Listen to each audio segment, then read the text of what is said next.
Hello ವೀಕ್ಷಕರೇ, ಎಲ್ಲರಿಗೂ ನಮಸ್ಕಾರ. ಭಾರತಿ ಕಿಚನ್ಗೆ ಸ್ವಾಗತ. ನಾನು ಇವತ್ತು ಅವಲಕ್ಕಿ ಮತ್ತು ಆಲೂಗೆಡ್ಡೆ ಉಪಯೋಗಿಸಿ ಕಟ್ಲೆಟ್ ಮಾಡೋದನ್ನ ತೋರಿಸ್ತಾ ಇದ್ದೀನಿ.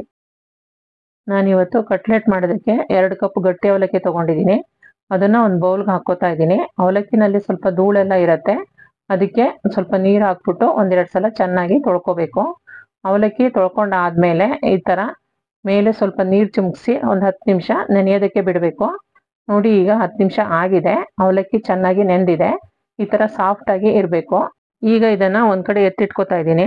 ಅವಲಕ್ಕಿ ಜೊತೆ ಮಿಕ್ಸ್ ಮಾಡೋದಕ್ಕೆ ನಾನೊಂದು 3 ಆಲೂಗೆಡ್ಡೆ ತಗೊಂಡು ಅದನ್ನ ಬೇಯಿಸಿ ಇಟ್ಕೊಂಡಿದ್ದೆ. ಈಗ ಇದನ್ನ ಒಂದು ಬೌಲ್ಗೆ ಹಾಕ್ತಾ ಇದ್ದೀನಿ. ಇದನ್ನ ಮ್ಯಾಶ್ ಮಾಡ್ಕೋಬೇಕು. ನನ್ನ ಹತ್ರ ಈ ತರ ಮ್ಯಾಶರ್ ಇತ್ತು, ತಗೊಂಡಿದ್ದೆ. ಈ ತರ ಇಲ್ಲ ಅಂತ ಅಂದ್ರೆ ಕೈಯಲ್ಲೇನೆ ಪ್ರೆಸ್ ಮಾಡಿ ಮ್ಯಾಶ್ ಮಾಡ್ಕೋಬಹುದು. ಈಗ ಇದು ಆಗಿದೆ. ಇದಕ್ಕೆ ಮೊದಲೇ ತೊಳೆದು ನೆನೆಸಿಟ್ಕೊಂಡಿರೋ ಅವಲಕ್ಕಿನ ಹಾಕಿ ಆಲೂಗೆಡ್ಡೆ ಮತ್ತು ಅವಲಕ್ಕಿ ಎರಡು ಹೊಂದ್ಕೊಳ್ಳೋ ತರ ಕೈಯಲ್ಲಿ ಕಿವುಚಿ ಕಲ್ಸ್ಕೋಬೇಕು. ಕಲ್ಸ್ಕೊಂಡ್ ಆದ್ಮೇಲೆ ಹೀಗೆ ಹಿಟ್ ತರ ಆಗ್ಬೇಕು. ಆಮೇಲೆ ಇದಕ್ಕೆ ಚಿಕ್ಕದಾಗಿ ಹೆಚ್ಚಿರೋ ಈರುಳ್ಳಿ, ಹಾಗೆ ಚಿಕ್ಕದಾಗಿ ಹೆಚ್ಚಿರೋ 4 ಹಸಿಮೆಣಸಿನ್ಕಾಯಿ ತಗೊಂಡಿದ್ದೆ, ಅದನ್ನು ಹಾಕ್ತಾ ಇದ್ದೀನಿ.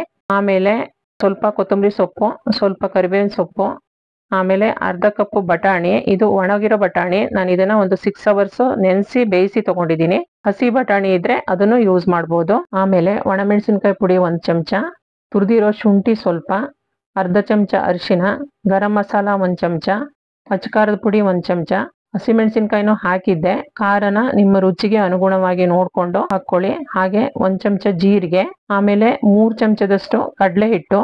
ಇದು ಬೈಂಡಿಂಗಿಗೋಸ್ಕರ ಎಲ್ಲ ಹೊಂದ್ಕೊಳ್ಳಿ ಅಂತ. ಹಾಗೆ ರುಚಿಗೆ ತಕ್ಕಷ್ಟು ಉಪ್ಪು. ಈಗ ಹಾಕಿರೋ ಮಸಾಲೆಗಳೆಲ್ಲ ಹೊಂದ್ಕೊಳ್ಳೋ ತರ ಚೆನ್ನಾಗಿ ಮಿಕ್ಸ್ ಮಾಡಿ ಕಲ್ಸ್ಕೋಬೇಕು. ಇದಕ್ಕೆ ಮೊದಲೇ ನೀರ್ ಹಾಕೋದು ಬೇಡ. ಆಮೇಲೆ ಅವಶ್ಯಕತೆ ಇದ್ರೆ ಕಲ್ಸ್ಕೊಂಡಾದ್ಮೇಲೆ ನೀರ್ ಬೇಕಾದ್ರೆ ಹಾಕೋಬಹುದು. ಹಿಟ್ಟು ಈ ತರ ಉಂಡೆ ಕಟ್ಟೋದಕ್ಕೆ ಬರ್ಬೇಕು ಮತ್ತು ಇಷ್ಟು ಸಾಫ್ಟ್ ಆಗಿರ್ಬೇಕು. ನಾನು ಇದಕ್ಕೆ ಎಕ್ಸ್ಟ್ರಾ ನೀರೇನೋ ಬಳಸಿಲ್ಲ. ಈಗ ಹಿಟ್ಟು ರೆಡಿ ಆಗಿದೆ.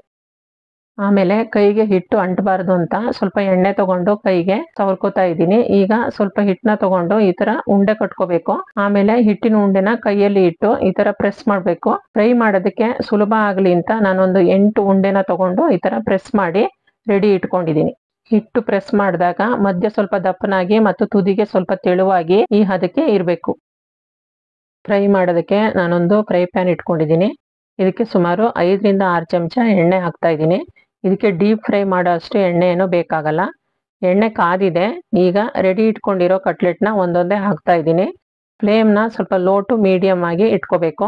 ಕಟ್ಲೆಟ್ ಹಾಕಿದ್ಮೇಲೆ 2 ರಿಂದ 3 ನಿಮಿಷ ಹಾಗೆ ಬಿಡಬೇಕು. ಈಗ 3 ನಿಮಿಷ ಆಗಿದೆ. ಒಂದ್ ಸೈಡ್ ಮಗ್ಚಿ ಹಾಕ್ತಾ ಇದ್ದೀನಿ. ಮಧ್ಯ ಮಧ್ಯ ಈ ತರ ಮಗ್ಚಿ ಹಾಕೊಂಡು 2 ಸೈಡು ಹೀಗೆ ಗೋಲ್ಡನ್ ಬ್ರೌನ್ ಬರೋ ತನಕ ಫ್ರೈ ಮಾಡ್ಕೋಬೇಕು. ಈಗ ಕಟ್ಲೆಟ್ ರೆಡಿ ಆಗಿದೆ. ಇದರಲ್ಲಿರೋ ಎಕ್ಸ್ಟ್ರಾ ಆಯಿಲ್ ಎಲ್ಲ ಹೀರ್ಕೊಳ್ಳಿ ಅಂತ ಅಂದ್ಬಿಟ್ಟು ಒಂದು ಟಿಶ್ಯೂ ಪೇಪರ್ ಮೇಲೆ ಹಾಕ್ತಾ ಇದ್ದೀನಿ. ರುಚಿ ರುಚಿಯಾದ ಆಲೂ ಮತ್ತು ಅವಲಕ್ಕಿ ಕಟ್ಲೆಟ್ ರೆಡಿ ಆಗಿದೆ. ನೋಡಿ, ಮೇಲೆ ಕ್ರಿಸ್ಪಿಯಾಗಿ ಒಳಗೆ ಸಾಫ್ಟ್ ಆಗಿ ಬಂದಿದೆ. ಇದನ್ನ ಟೊಮೆಟೊ ಕೆಚಪ್ ಜೊತೆ ಡಿಪ್ ಮಾಡಿ ತಿಂದ್ರೆ ತುಂಬಾ ಟೇಸ್ಟ್ ಆಗಿರುತ್ತೆ. ನೋಡಿದ್ರಲ್ಲ ವೀಕ್ಷಕರೇ, ಆಲೂ ಮತ್ತು ಅವಲಕ್ಕಿ ಕಟ್ಲೆಟ್ ಮಾಡೋದು ಹೇಗೆ ಅಂತ ಅಂದ್ಬಿಟ್ಟು. ಇದು ನೀವು ಒಂದ್ಸಲ ಈ ತರ ಮಾಡಿ ನೋಡಿ. ಈ ವಿಡಿಯೋ ನಿಮ್ಗೆ ಇಷ್ಟ ಆಗಿದ್ರೆ ಲೈಕ್ ಮಾಡಿ, ಶೇರ್ ಮಾಡಿ, ಸಬ್ಸ್ಕ್ರೈಬ್ ಮಾಡಿ. ಈ ವಿಡಿಯೋ ನೋಡಿದ್ದಕ್ಕಾಗಿ ಧನ್ಯವಾದಗಳು.